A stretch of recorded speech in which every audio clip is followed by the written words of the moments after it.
Hello everyone, I am Tanya Kapil and you are watching Accounting on Tips. I am hoping that you all are fine. So let's begin our video. Consumer equilibrium को हम study करने वाले हैं. ठीक है, अब आपको ये लग रहा होगा हम सीधा इंडिफरेंस कर्व चैप्टर पर कैसे पहुंच गए. एक्चुअली और भी वीडियोस हैं जो जल्दी ही हम पब्लिश करने वाले हैं. तो आज हम बात करने वाले हैं कंज्यूमर के इक्विलिब्रियम के बारे में. कंज्यूमर का इक्विलिब्रियम होता क्या है उसको पढ़ना शुरू करने से पहले हम सबको ये बात जरूर पता होनी चाहिए कि आखिरकार कंज्यूमर कौन होता है. कोई भी इकोनॉमी की यूनिट, ठीक है, मे बी इंडिविजुअल हो सकता है, ठीक है, ग्रुप ऑफ पर्संस हो सकते हैं, कोई कंपनी हो सकती है, anyone can be the government हो सकती है, anyone can be the consumer. जो कंज्यूम कर रहा है गुड्स एंड सर्विसेज को और क्यों कर रहा है, क्या इच्छा है उसके मन में अपनी वांट्स को सेटिस्फाई करने की, तो वो पर्सन क्या बन जाता है, आपके लिए कंज्यूमर बन जाता है. कोई भी इकोनॉमी का यूनिट वो होगा वो आपके लिए आपका कंज्यूमर बन जाएगा. इक्विलिब्रियम का क्या मतलब होता है? इक्विलिब्रियम का बेसिक मतलब एक ऐसे पॉइंट है जहां कंज्यूमर को क्या मिल रही है, मैक्सिमम सेटिस्फेक्शन. कैसे मिल रही है? पैसे को अदा करके, पैसा दे करके मैक्सिमम सेटिस्फेक्शन जहां उसे मिलती है वो उसका क्या बन जाता है, इक्विलिब्रियम बन जाता है. तो अब आपको पता चला कंज्यूमर इक्विलिब्रियम है क्या. एक ऐसा पॉइंट जहां पर कंज्यूमर को अपनी इनकम को दे करके मैक्सिमम सेटिस्फेक्शन मिलती है और अगर सिचुएशंस चेंज नहीं होती हैं तो कंज्यूमर कभी भी अपनी इक्विलिब्रियम पॉइंट को छोड़ करके नहीं जाएगा. बट अगर सिचुएशंस चेंज होगी तो इक्विलिब्रियम पॉइंट भी क्या हो जाएगा, डगमगा जाएगा. उस टाइम पर नया इक्विलिब्रियम पॉइंट आपको ढूंढना पड़ेगा. But until and unless situations change नहीं हो रही हैं तब तक आपका कंज्यूमर का इक्विलिब्रियम पॉइंट वही ही रहने वाला है. Is it clear now? अब देखिए कंज्यूमर का जो इक्विलिब्रियम है वो दो तरीके से निकलता है, कार्डिनल एनालिसिस, ऑर्डिनल एनालिसिस. आज हम बात करेंगे कार्डिनल एनालिसिस के बारे में. अब कार्डिनल ऑर्डिनल एनालिसिस क्या होता है ये सब हम अपनी अगली वीडियो में पढ़ेंगे. ठीक है, तो consumer equilibrium means it refers to a situation. एक ऐसी सिचुएशन है जहां कंज्यूमर को मैक्सिमम सेटिस्फेक्शन मिल रही है अपने पैसे को देकर के. That point is known as consumer equilibrium. आज हम उसके अंदर बात करने वाले हैं इंडिफरेंस कर्व एनालिसिस के बारे में. सबसे इजी चैप्टर है ये हमारी माइक्रो इकोनॉमिक्स का. ये माइक्रो के अंदर बेसिकली चैप्टर आ रहा है, ठीक है, और सबसे इजीएस्ट चैप्टर है ये. कंज्यूमर के इक्विलिब्रियम को स्टडी करने से पहले हम सर्टेन एजम्पशंस को स्टडी करेंगे जिसके हिसाब से कंज्यूमर का इंडिफरेंस कर्व को हम क्या करेंगे, एनालाइज करेंगे. सबसे पहली बात, कंज्यूमर की इनकम चेंज नहीं होने वाली है. The income of the consumer remain constant. जो आप बेसिकली पढ़ते हैं हर चैप्टर में, हर एक पॉइंट को जब भी आप निकालते हैं तो आपकी ये वाली एक जो अजम्पशन है वो तो रहती ही रहती है. नेक्स्ट देखिए अजम्पशन क्या है. Consumer spend his income on to commodities. ये बात ध्यान रखना, कंज्यूमर ने दो चीजें लेनी ही लेनी है और वो दोनों चीजें एक दूसरे की सब्स्टिट्यूट होनी चाहिए. Means these two goods can be used in place of each other. ठीक है, कार पेट्रोल को नहीं ले सकते आप यहाँ पर, ठीक है, कोई पेट्रोल की बोतल के ऊपर बैठ करके कहीं रवाना नहीं होने वाला है. ठीक है, तो कार पेट्रोल की तरह ऐसे गुड्स नहीं लेने जो एक दूसरे की जगह पर यूज ही ना हो सके. आपको कौन से गुड्स लेने हैं डियर, जो एक दूसरे की जगह पर यूज हो सके. बॉल पेन, जेल पेन, ठीक है, कॉफी, कोल्ड ड्रिंक, ठीक है, इस तरीके की चीजें आपको लेनी है. Next is monotonic preference. Monotonic preference का क्या मतलब है कि भाई कंज्यूमर क्या चाहता है, मैक्सिमम गुड्स लेना चाहता है. ठीक है, मैक्सिमम अपने क्या लेना चाहता है, गुड्स. अगर मेरे पास 100 रुपए हैं, कोई मुझे ऑफर करे 100 में 3 कमीजें ले जाओ तो मैं क्या करूंगी, भाई 3 दे दो. ठीक है, कोई दे कि 4 ले जाओ तो मैं क्या कहूंगी, हाँ भाई 4 वाले से मैं तो लूंगी, वो तो मुझे 4 दे रहा है. अब भिंडी बाजार में जा रहे हो भिंडी लेने के लिए, ठीक है, तो वहां पर क्या होता है, अगर कोई आपको कहे कि 10 रुपए की 1 किलो है, ठीक है, तो आप क्या करेंगे, उसे लेने लग जाएंगे. उसी टाइम किसी ने आवाज लगा दी कि मैडम हमसे ले लो, हम तो 10 रुपए की आपको 1.5 किलो देंगे, तो आप 1.5 किलो वाले के पास चले जाएंगे ना. मींस कि आप ज्यादा गुड से ज्यादा सेटिस्फेक्शन को ड्रॉ करते हैं. ठीक है, नेक्स्ट देखिए रेशनल कंज्यूमर. कंज्यूमर बहुत समझदार है. अगर वो पैसे खर्च कर रहा है, बहुत सोच समझकर पैसे को खर्च कर रहा है, मैक्सिमम सेटिस्फेक्शन को लेना चाहता है. समझे आप इस चैप्टर की असम्पशंस को. अब हम बात करते हैं कि इंडिफरेंस कर्व क्या होता है. एक सिंगल इंडिफरेंस कर्व उन सभी पॉइंट्स को दिखाता है जो डिफरेंट कॉम्बिनेशन है एक्स और वाई कमोडिटी की जिनसे इक्वल लेवल ऑफ सेटिस्फेक्शन मिल रही है. आपको ये डेफिनेशन दी है अकॉर्डिंग टू लेफ्ट विच. अब देखिए आम भाषा में समझिए, आपकी जो कंज्यूमर का इक्विलिब्रियम इंडिफरेंस कर्व एनालिसिस से निकालते हैं. इनडिफरेंट का मतलब होता है कंज्यूमर को फर्क ही नहीं पड़ता. ठीक है, मुझे फर्क ही नहीं पड़ता कि मुझे ये चीज दो या ये कॉम्बिनेशन दो या ये कॉम्बिनेशन दो, लेकिन उन सभी कॉम्बिनेशन में 2 गुड्स होते ही होते हैं और हर कॉम्बिनेशन की सेटिस्फेक्शन इक्वल होती है. तो मुझे कोई भी उठा करके दे दो, मुझे फर्क नहीं पड़ता. जैसे कि आप जाते हैं ना शादियों में, जब किसी की शादी होती है तो वो टोकरा सा लेते हैं, इसके अंदर फ्रूट्स रखे हुए होते हैं. ठीक है, तो वो फ्रूट आप पैसे दे देते हैं, कोई भी फ्रूट का टोकरा आपको उठा करके दे दे, आपको उससे फर्क नहीं पड़ता, आप उसको लेकर के आ जाते हैं. तो लाइक ऐसा ही कुछ है इंडिफरेंस कर्व एनालिसिस में कि आपको फर्क नहीं पड़ता है कौन सा कॉम्बिनेशन दे, पर उस हर कॉम्बिनेशन में 2 गुड्स होने ही होने चाहिए। समझ रहे हैं आप इस बात को? आगे देखिए इंडिफरेंस शेड्यूल क्या होता है। शेड्यूल का मतलब क्या होता है? रफली बोले शेड्यूल माने टेबल। टेबल क्या होता है? जो रो और कॉलम्स के कॉम्बिनेशन से बनता है वो क्या होता है? आपका टेबल होता है। इंडिफरेंस कर्व का टेबल क्या है?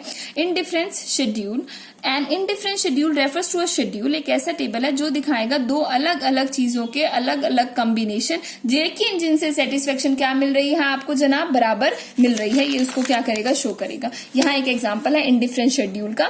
2 कमोडिटीज आपको लेनी पड़ेंगी, एप्पल एंड ऑरेंज, और दोनों कमोडिटी एक दूसरे की क्या होनी चाहिए? सब्स्टिट्यूट होनी चाहिए। कॉम्बिनेशन दिखा रखे हैं इन्होंने A, B, C and D। Apple को 1 2 3 4 करके ये क्या कर रहे हैं? बढ़ाई जा रहे हैं, और ऑरेंज को ये क्या कर रहे हैं? 10 7 5 4 करके घटाई जा रहे हैं। अब ऐसा क्यों कर रहे हैं? देखिए जनाब, एक को ज्यादा लेंगे तो दूसरे को कम करना पड़ेगा। क्यों? क्योंकि आपका बजट तो क्या है? कंस्ट्रेन होता है हमेशा इकोनॉमी में। इतना पैसा नहीं है आपके पास कि भाई आप दोनों चीजों को बढ़ा लेंगे। ठीक है, ऐसा कुछ नहीं होने वाला है। आपको अगर एक को बढ़ाना है तो दूसरे को आपको क्या करना पड़ेगा? घटाना ही पड़ेगा। That's the basic reason. ठीक है, और एक बात और ध्यान रखिएगा, जिस चीज को आप बढ़ाने जा रहे होते हैं ना उसको हमेशा OX एक्सिस पर लीजिएगा, और जिस चीज को आप घटाने जा रहे होते हैं उसको आप OY एक्सिस पर लीजिएगा, ताकि आपके डायग्राम्स अच्छे बने। ठीक है, अब देखते हैं टेबल को हमने किस बेस पे बनाया। यहाँ पर कंज्यूमर ने 2 कमोडिटीज लिए, एप्पल और ऑरेंज, दोनों एक दूसरे की क्या है? सब्स्टिट्यूट है। ठीक है, और सेटिस्फेक्शन जो A कॉम्बिनेशन से मिल रही है उतनी ही B से मिल रही है, उतनी ही C से मिल रही है, उतनी ही D से मिल रही है। यानी कि कंज्यूमर यहाँ पर इनडिफरेंट हो जाएगा। कंज्यूमर को फर्क नहीं पड़ता मुझे A कॉम्बिनेशन दो, B दो, C दो या फिर D दो, क्योंकि मुझे तो सबसे सेटिस्फेक्शन क्या मिल रही है? इक्वल ही मिल रही है। नेक्स्ट बात करते हैं इंडिफरेंस कर्व क्या होता है। इंडिफरेंस कर्व, जब हम इंडिफरेंस शेड्यूल के सभी पॉइंट्स को लोकस कर देंगे एक डायग्राम में और उसको वहां पर दिखाने लग जाएंगे ग्राफ के ऊपर, वही हमारा क्या बन जाएगा? इंडिफरेंस कर्व बन जाने वाला है। पढ़ते हैं यहाँ क्या लिखा है। It is a diagrammatic presentation of indifferent sets of a consumer. It is the locus of all such point which show different combination of 2 commodity like apple and orange offering same level of satisfaction to the consumer. जो बात मैंने भी आपसे कही, या हमने क्या किया? इसी वाले को लेकर के, इन पॉइंट्स को लेकर के हमने इसको यहाँ पर बनाया है। ठीक है, देखिए जैसे कि 1 2 3 एंड 4। ठीक है, और यहाँ पर हमारा मान लीजिए 10 7 5 एंड 4।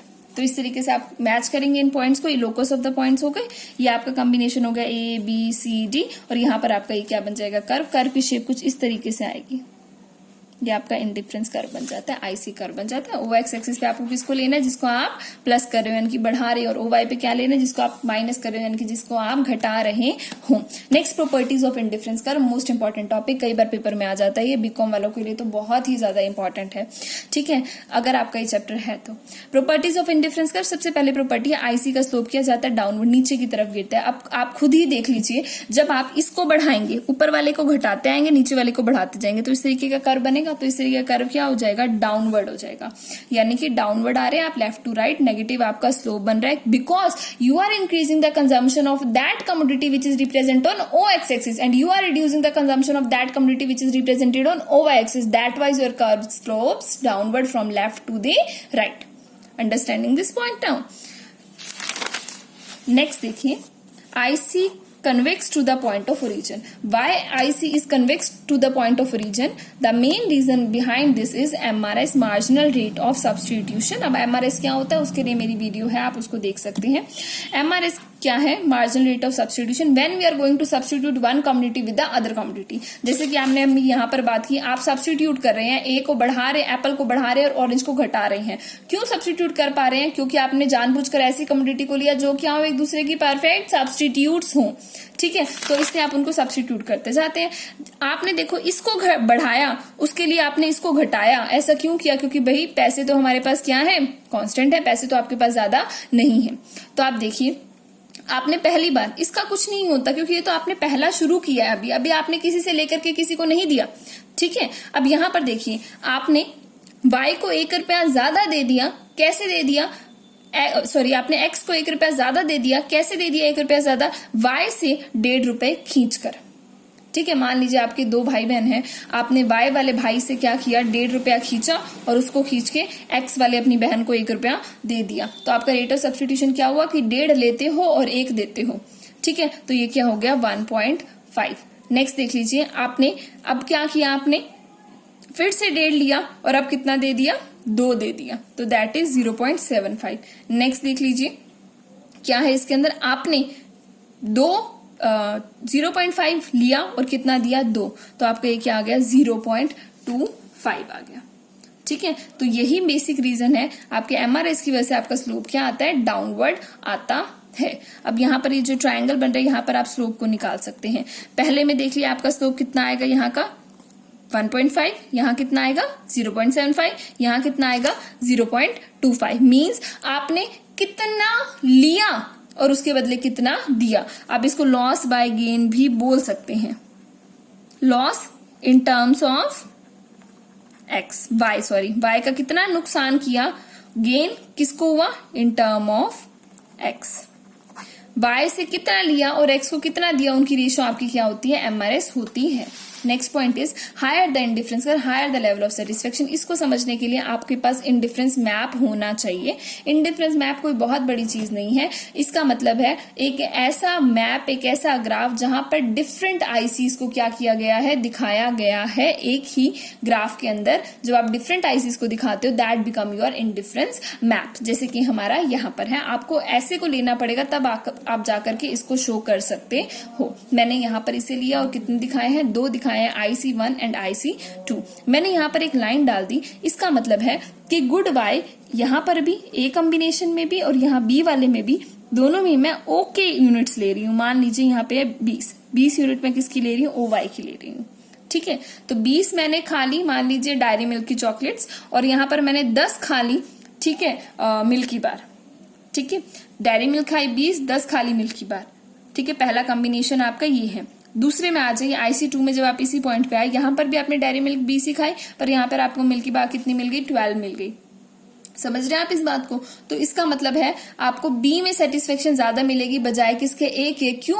क्योंकि बी और ए दोनों में OY तो आपको सेम मिल रहा है, पर OX की तरफ जब आप देखेंगे तो आपको पता चलेगा कि भाई बी तो 2 चॉकलेट ज्यादा लेकर के बैठा है, तो इसका मतलब बी सेटिस्फेक्शन क्या दे रहा है, ज्यादा दे रहा है। इट मीन्स सेटिस्फेक्शन बढ़ती है जब आप IC मैप में ऊपर की तरफ जाते हैं। अगर आप यहां पर बना देंगे IC3 तो नॉर्मल सी बात है IC3 की सेटिस्फेक्शन और ज्यादा होगी। यहाँ ये भी 20 ही ले रहा है, पर यहाँ पर ये मान लीजिए आ गया इसका 15 आ गई चॉकलेट्स। समझ रहे हैं आप बात को? तो जितना ज्यादा IC कर पे आप ऊपर की तरफ जाएंगे उतनी आप सेटिस्फेक्शन को क्या अचीव करेंगे, ज्यादा अचीव करेंगे। जितना ज्यादा आप IC में नीचे वाले ICs पर आएंगे उतनी आपकी सेटिस्फेक्शन क्या होगी, कम होगी। अब आप ये सोच रहे होंगे फिर तो हम ऊपर से ऊपर वाले पे जाएंगे, नहीं जा सकते ना। पैसे भी तो आपको अपना देखना है, अपना बजट भी तो आपको देखना है कि आपका बजट आपको अलाउ करता है IC2 पर जाने के लिए कि नहीं करता। ठीक है, अब आपके पास इतना पैसा ही नहीं है कि आप 12 ये वाली चॉकलेट ले लीजिए, वो 20 तो आप ले रहे हैं, ये 10 भी आप ले रहे हैं, इतना तो आप कर पा रहे हैं, IC1 पर तो आप आ रहे हैं, पर 2 और चॉकलेट लेने के लिए आपके पास पैसा ही नहीं है। आप कहेंगे अभी तो आप कह रहे थे कि उसको बढ़ा दो, पर मैं ये कह रही थी कि भाई OX वाले को बढ़ा दो तो OY वाले को घटाओ भी सही। यहाँ तो आप घटा ही नहीं रहे हो OY को, सीधा OX पर आगे बढ़ने की बात कर रहे हो, ऐसा आप नहीं कर सकते हैं। ठीक है, तो बजट के हिसाब से तो बात है ही है, पर फिर जनरली बात की जाए तो IC जितना ऊंचा होगा सेटिस्फेक्शन उतनी ज्यादा होगी। IC नीचे वाले होंगे आपके IC मैप के तो सेटिस्फेक्शन क्या होगी, कम होगी। मींस IC2 की सेटिस्फेक्शन ज्यादा है IC1 से, IC3 की सेटिस्फेक्शन ज्यादा है IC2 से। ठीक है, next IC do not touch और इंटरसेक्ट ईच अदर। कभी भी IC एक दूसरे को इंटरसेक्ट नहीं करेगा। इस पॉइंट को मैं समझाने के लिए ऊपर वाले पॉइंट की क्या ले रही हूँ, रेफरेंस ले रही हूँ। ऊपर वाला पॉइंट क्या कहता है कि IC2 की सेटिस्फेक्शन क्या होगी, ज्यादा होगी। किससे, सेटिस्फेक्शन ऑफ IC1 से। ये बात हमने ऊपर से ड्रॉ कर ली। ऐसा क्यों हुआ, क्योंकि IC2 देखिए ऊंचा है और IC1 क्या है, नीचे है। ऊंचे वाला सेटिस्फेक्शन ज्यादा देगा, नीचे वाला सेटिस्फेक्शन कम देगा। ये बात तो हम लोगों को अच्छे से पता है। ठीक है, अब देखते हैं। अब हमने एक बात और करी थी, क्या बात करी थी कि एक IC कर्व पे जितने पॉइंट होंगे सारे क्या देंगे, आपको इक्वल लेवल ऑफ सेटिस्फेक्शन देने वाले हैं। आप एक IC कर्व पर ऊपर जाइए या नीचे जाइए, आपको फर्क नहीं पड़ने वाला है। क्यों नहीं पड़ने वाला है, क्योंकि एक ही IC कर्व है ना, चाहे ऊपर वाले पॉइंट हो, चाहे नीचे वाले पॉइंट हो, चाहे बीच वाला पॉइंट ले लो, सेटिस्फेक्शन तो आपको क्या मिलने वाली है, इक्वल मिलने वाली है। मीन्स अब देखिए इस IC पे आ जाइए, पहले IC2 पर कौन से 2 पॉइंट हमें दिखे, A और B। क्या पता चला, satisfaction of A is equal to satisfaction of B because they are on IC2। एक ही IC पर है ना। आगे देखिए, अब satisfaction of, अब इसको भूल जाइए कि ये आपके पास है। अब आपके पास क्या बच गया, IC1 बच गया। IC1 पे दो कौन से पॉइंट है, A एंड B, ये A और ये B। तो अब आप क्या होगा, satisfaction of A is equal to satisfaction of C। ठीक है, क्यों, ऐसा क्यों होगा, क्योंकि वो क्या है, IC1 पर है। ठीक है, अब हम करते थे ना छोटे होते, A is equal to B, B is equal to C, means A must equal to C। अब देखिए A यहां पर है, यानी कि सेटिस्फेक्शन ऑफ B किसके बराबर आनी चाहिए, सेटिस्फेक्शन ऑफ C के। ठीक है, तो आप यहां पर लिखेंगे satisfaction of A equal to satisfaction of C, sorry B is equal to satisfaction of C। अब B तो रहा पॉइंट, नीचे वाले पे C रहा, ऊपर वाले पे कौन कह देगा इनकी सेटिस्फेक्शन को बराबर, कोई नहीं कहेगा। क्यों, क्योंकि जो देखिए जो 2 पर है, यानी कि C जो 2 पर है वो तो सेटिस्फेक्शन आपको ज्यादा देगा और B क्या देगा, कम। तो आपकी इक्वेशन क्या बनेगी, satisfaction of C is greater than satisfaction of B। पर यहां तो कह रहे हैं कि वो इक्वल है। तो अब आपको लग रहा होगा ये क्या रोला हो गया, ऐसा कैसा हो गया इसके अंदर। तो घबराने की जरूरत नहीं है, क्यों, क्योंकि हमको प्रूव यही करना था कि टच नहीं कर सकते, और टच करके तो काम बिगड़ रहा है, इसका मतलब ये टच नहीं कर सकते। ओके, नेक्स्ट हम करेंगे अब 5th प्रॉपर्टी को और मोस्ट इजिएस्ट प्रॉपर्टी को। अगर आपने अच्छे से वीडियो देखी हो, ठीक है, स्टार्टिंग वाले को भी बड़ा ध्यान से सुना हो, तो आपको पता होगा कि IC कर्व बनाने के लिए हमें 2 कमोडिटीज की जरूरत होती है, और ये पॉइंट सिर्फ उसी पे ही बेस्ड है जो आपकी फर्स्ट लाइन पड़ी है। क्या कह रहे हैं ये, IC do not touch X और Y एक्सिस। IC कभी भी X और Y एक्सिस को टच नहीं करेगा, क्योंकि अगर वो X को टच कर गया उस टाइम पे Y की कंजम्पशन 0 हो गई, अगर वो Y को टच कर गया तो उस टाइम पे X की कंजम्पशन 0 हो गई। और आप तो ऐसा कर नहीं सकते। क्यों नहीं कर सकते, क्योंकि आपको कम से कम 2 गुड्स को तो कंज्यूम करना ही करना है, तभी वो आपका IC बनेगा। तो इसका मतलब ना तो वो X को कभी टच करेगा, ना तो Y को कभी टच करेगा, क्योंकि ऐसा करने से तो हम एक ही कमोडिटी को उस टाइम पर कंज्यूम कर रहे होंगे, और हमें कितनी करनी है, 2 कमोडिटी को कंज्यूम। अगर आप मान लीजिए इस पॉइंट पर आकर के बैठ गए, यहाँ पर आप OXX वाली को तो कर रहे हैं 10 यूनिट कंज्यूम, पर OY वाली को तो क्या कर रहे हैं, 0। इसका मतलब तो आपने जो स्टार्टिंग में IC की डेफिनेशन करी थी, आपने तो उसको भी गलत कर दिया। तो वो गलत नहीं हो सकती ना IC की डेफिनेशन, इसका मतलब ये पॉइंट ही नहीं हो सकता। ठीक है, अब यहाँ आ जाइए, यहाँ आए, आपने OY से टच करवाया, OY को मान लीजिए कर रहे हैं 10, पर OX को कितना कर रहे हैं, 0। X वाली कमोडिटी को कितना कर रहे हैं, 0। तो ऐसा तो पॉसिबल नहीं हो सकता, क्योंकि IC बनाने के लिए तो 2 कमोडिटीज का होना जरूरी है। इट मीन्स ये पॉसिबल ही नहीं है। उसके साथ साथ क्या पॉसिबल नहीं है, 2 IC का आपस में टच करना। उसके बाद हमें क्या चीज पता चली थी कि जितना ऊंचा IC उतनी ज्यादा सेटिस्फेक्शन, जितना higher the level of IC उतना ही higher the level of satisfaction. Next हमें क्या बात पता चली थी, वो कन्वेक्स होगा to the point of origin, कभी भी पॉइंट ऑफ ओरिजिन के कनकेव नहीं होगा। कनकेव ना होने के पीछे देखिए जनाब एक और भी रीजन है, क्यों नहीं हो सकता वो कनकेव। अगर वो कनकेव हो गया तो यहाँ और यहाँ वो टच कर गया, फिर यही बात पे नहीं आ गए हम कि उन्होंने तो क्या कर लिया, OX OY एक्सिस को टच कर लिया, और टच करते ही इसका मतलब क्या है कि वो एक कमोडिटी को कंज्यूम कर रहे हैं। आपको तो 2 को करना था ना, तो इसका मतलब ये भी एक रीजन हो सकता है, ये भी एक्सप्लेन करने का तरीका हो सकता है। बट बेसिक रीजन क्या है जो आपकी बुक्स में है कि MRS की वजह से ऐसा हुआ है। उसकी MRS कैसी जा रही है, घटती चली जा रही है। ठीक है, जो आप स्लोप में भी लिख सकते हैं। यहाँ पे स्लोप का भी फॉर्मूला यही होता है, delta y by delta x. MRS का भी फॉर्मूला यही है, delta y by delta x. Easy सा है ये तो बात। आगे देखिए हमने क्या पढ़ा था इससे पहले। सबसे फर्स्ट IC का स्लोप कैसा होना चाहिए, downward sloping from left to right. क्यों, उसके पीछे क्या रीजन है। आप OX वाले को देखिए बढ़ा रहे हैं, OX वाले को घटा रहे हैं, तो आप इस तरीके से कहाँ आएंगे, नीचे की तरफ आएंगे। तो आज के लेक्चर में इतना ही हम करें। नेक्स्ट लेक्चर में हम बजट लाइन करेंगे, और उसके बाद इसके इक्विलिब्रियम पॉइंट को निकाल करके दिखाएंगे कि कैसे हम पहुंचे कंज्यूमर के इक्विलिब्रियम पॉइंट पर इन डिफरेंस एनालिसिस को करते हुए। Thank you for watching this video and have a nice day.